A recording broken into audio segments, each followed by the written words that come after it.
Depression is the oldest and most frequently described psychiatric illness. The existence of depression has been documented since biblical times. A major depressive disorder is characterized by a change in several aspects of a person's life and emotional state consistently throughout at least 14 days. Of prime importance is the client's mood state. Be aware that clients do not always describe their mood as depressed. Instead, they may say that they are sad, discouraged, down in the dumps, or say that they feel helpless. Or they may complain of having no feeling at all or feeling blah. In other cases, vague somatic complaints such as aches and pains are reported, while others might report increased anger, frustration, and irritability with uncharacteristic outbursts over minor matters. A major depressive disorder may consist of a single episode or may recur as recurrent major depression at various points in a life. When a person experiences a major depressive disorder, activities that previously gave pleasure, such as socializing, hobbies, sports, and sexual activities, often are no longer enjoyed. Changes in appetite, usually experienced as a reduction or loss of interest in food, are often seen, although increased appetite and cravings are also reported.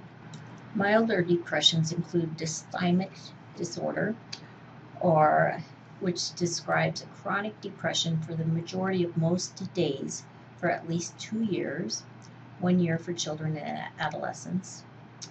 And throughout those 2 years, no more than 2 months can be described as symptom-free. So usually they're diagnosed before the age of 21, and they complain of being chronically down, irritable, low energy, feeling of hopelessness. An adjustment disorder with depression has fewer signs and symptoms and has a shorter duration and often is a response to stress. And premenstrual dysphoric disorder is mood alterations specific to the menses. So it's a depression that occurs generally approximately 2 weeks prior to menses and is relieved by the onset of menses. Side gaps is a mnemonic that will help you with identifying the symptoms of depression. So sleep problems, insomnia or hypersomnia, excessive sleepiness. I for interest decreased, and that is for nearly every day, and is often the subjective information that is provided by others as they observe the patient. G, guilty or worthlessness, feeling empty. E for energy problems, generally fatigue or a loss of energy. C for concentration problems, usually difficulty focusing. A, appetite problems, weight loss or weight gain. P, psychomotor activity problems, such as agitation or slowing down, so restlessness or a sluggishness. And S for suicidal thoughts or behavior. These can be recurrent thoughts of death. Treatment options for depression often begins with medication. Antidepressant medications are often prescribed for clients with mood disorders. At times, a period of trial and error is necessary to determine which medication is the most effective. Approximately 30% of clients do not respond to their antidepressant medication after a trial of 4 to 6 weeks. At that point, the primary care provider may try a different antidepressant or augment with other medications such as antipsychotics or mood stabilizers. Maintenance continues until clients are free of symptoms for 4 months to 1 year, and then the drugs are generally slowly discontinued. Other treatment options always include psychotherapy, which can be individual counseling, behavioral therapy, family therapy, music therapy. Medication always begins with antidepressants, and you always want to watch for signs and symptoms of suicidal thoughts or intention. Often there's a combination of family therapy and individual therapy and medications. Electroconvulsive therapy has been used successfully in the past for people that are not receptive to the traditional approach.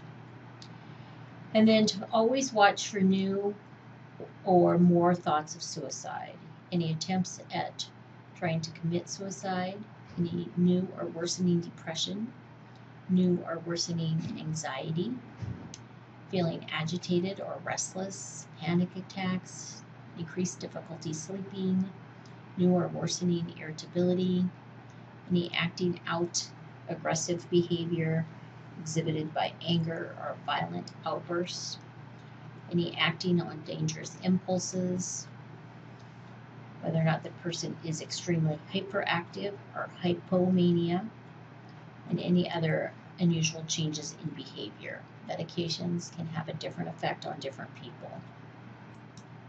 It is believed that during a depressive episode, there is a functional deficiency of neurotransmitters or hyposensitive receptors.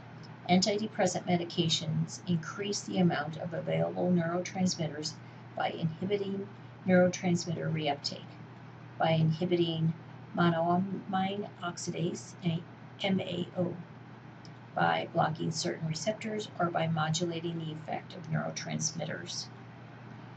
Antidepressant medications can be classified as older generation agents, the tricyclics, tetracyclics, and MAO inhibitors, and the new generation agents, the selective dopamine norepinephrine reuptake inhibitors, the selective serotonin reuptake inhibitors, and the serotonin norepinephrine reuptake inhibitors. The new generation medications have dramatically changed the treatment of depression with more effective action and fewer side effects. Antidepressants do not cause dependence, tolerance, addiction, or withdrawal. It takes an average of 10 to 14 days for the beginning effect of most antidepressants, and the full effect may not appear for 2 to 4 weeks. Approximately 30% of clients do not respond after a trial 4 to 6 weeks. At some point, the healthcare provider may try a different antidepressant or augment with other medications. The purpose of all of these medications is to elevate the mood by altering the chemical interaction in the brain. Administration of antidepressant medications is primarily oral. It takes 2 to 4 weeks to reach therapeutic levels, at which point the client is able to notice a reduction in symptoms. Other people may actually see changes in energy and mood before the client experiences an improvement. It is important to educate clients about this fact so that they do not become frustrated and stop taking the medication before it becomes effective. Medications do not come without concerns or interactions. The tricyclics have an increased effect that may occur when combined with SSRIs, particularly or Haldol or valproic acid or cimetidine. You can have a decreased effect with barbiturates. You can have a hyperpyretic crisis, convulsions, and death when combined with some MAOIs. And then tricyclics are contraindicated with acute glaucoma or in the recovery phase following an MI. If MAOIs and other antidepressants are administered together, serious reactions may occur. Symptoms include hyperthermia, severe agitation, delirium, and coma. Between 2 and 5 weeks should elapse between the use of MAOIs and other antidepressants.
When SSRIs are combined with MAOs, you can have a hyperserotonergic state, otherwise known as serotonin syndrome. This can be with MAOIs, lithium, St. John's wort, and some triptans, class of medications used to treat migraines. The patient can quickly develop mental status changes such as agitation, confusion, hypomania, altered muscle tone such as hyperreflexia, rigidity, twitching, or tremor, autonomic changes such as hyper or hypotension, tachycardia, or diaphoresis, CNS changes, discoordination, coma, or seizures, and hyperthermia with temperatures as high as 101 Fahrenheit to 107. Antidepressant apathy syndrome is a lack of motivation, indifference, disinhibitations, and poor attention.